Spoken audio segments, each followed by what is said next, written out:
What is an ICP? How do I construct one? Do I really need one? If you've been part of any marketing team, any business development team, or have been part of any startup, you've heard the term ICP. It's a term that gets thrown around quite a bit. And if you spent any time on the Belkins website or our LinkedIn page, you'll see that we use this term quite a bit.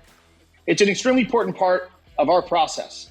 As a top of funnel pipeline development agency, Belkins has worked with over 1,000 different companies to develop an outbound program that is strategic and targeted.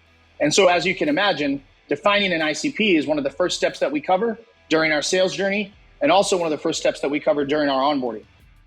An ICP lists out the criterion that are expected to outline and define a company's most valuable customers, including both qualitative and quantitative data. Unlike your target customer account, your target customer account might align to any company that might buy your product or service, but the ICP is focused on the most valuable customers. It's defining who will get the most value of your product or service, but also those who will bring the most value to your company. We're talking recurring revenue here, people. The entire goal of defining the ICP is to create faster sales cycles and higher conversions. And at Belkins, our process is a little bit different.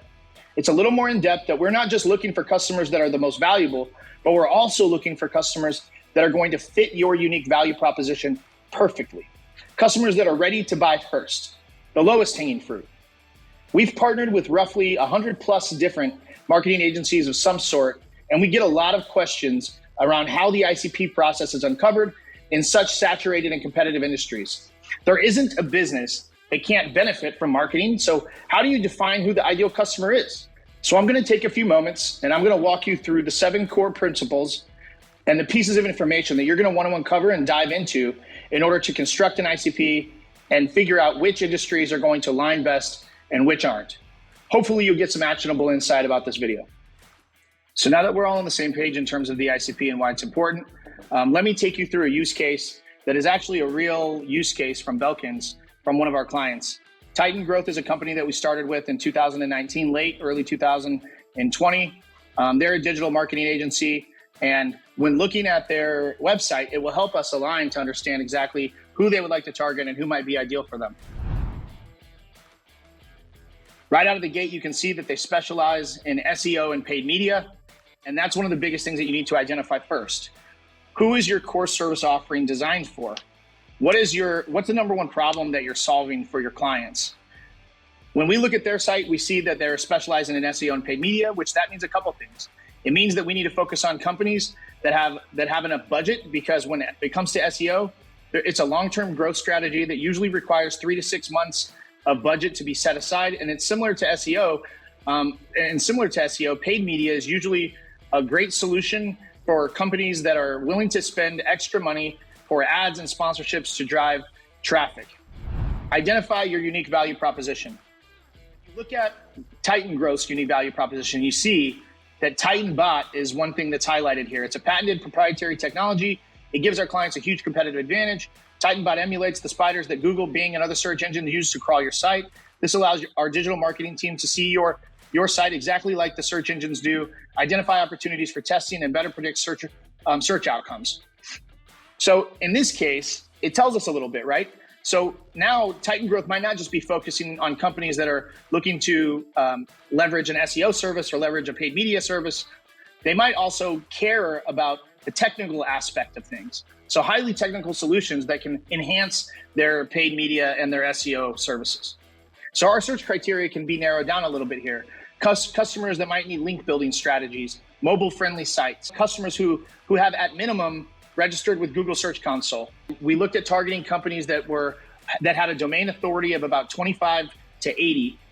And that meant that they would be the perfect fit for the offering, because they might recognize some value, but they're not quite where they need to be. These are the same types of companies that their keywords are getting them on pages 2 through 10 of the Google search results, but they're not showing up on page 1. The reason this is important, because later you can come back to it and you can leverage it when you're building your copy to do outreach. We started this project in late 2019, right before COVID.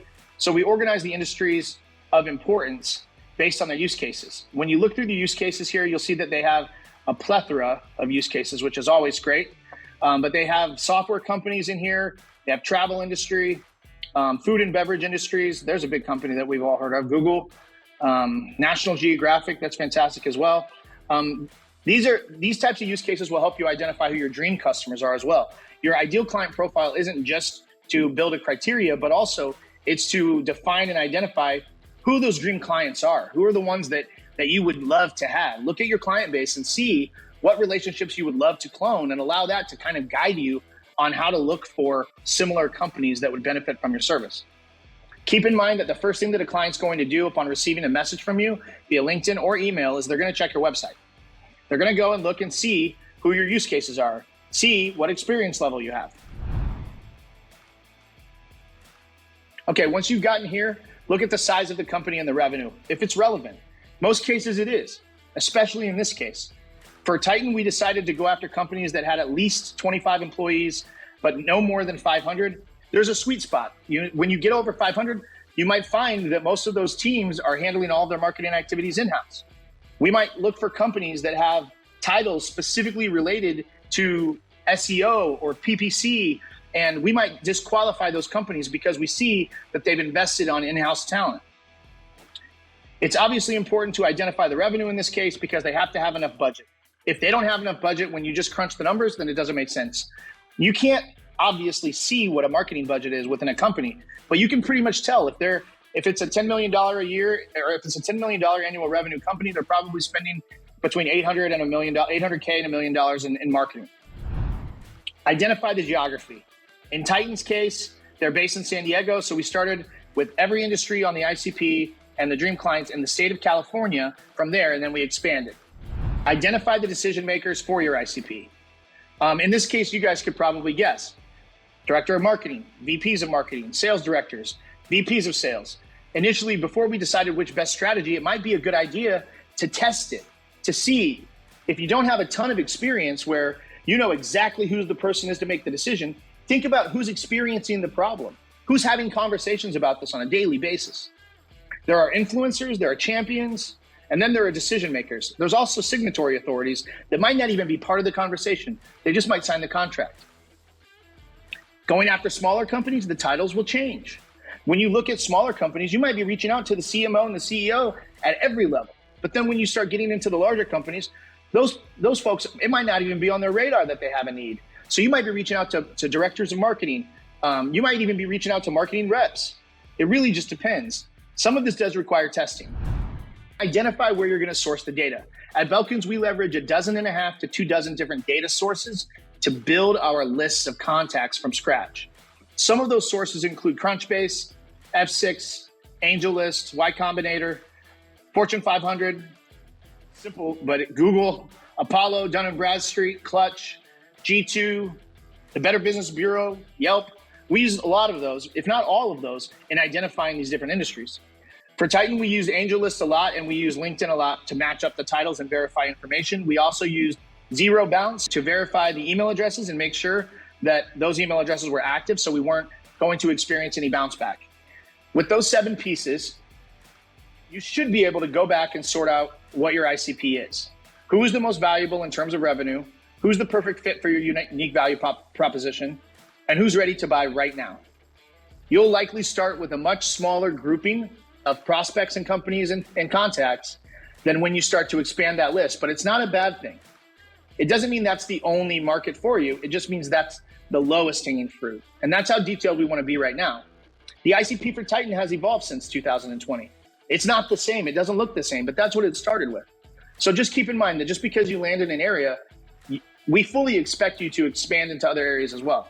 That's pretty much it. I tried to get through this video as fast as possible. I hope I didn't talk too fast. If you've enjoyed this, if this has been valuable for you, comment on what industry you would like me to do next.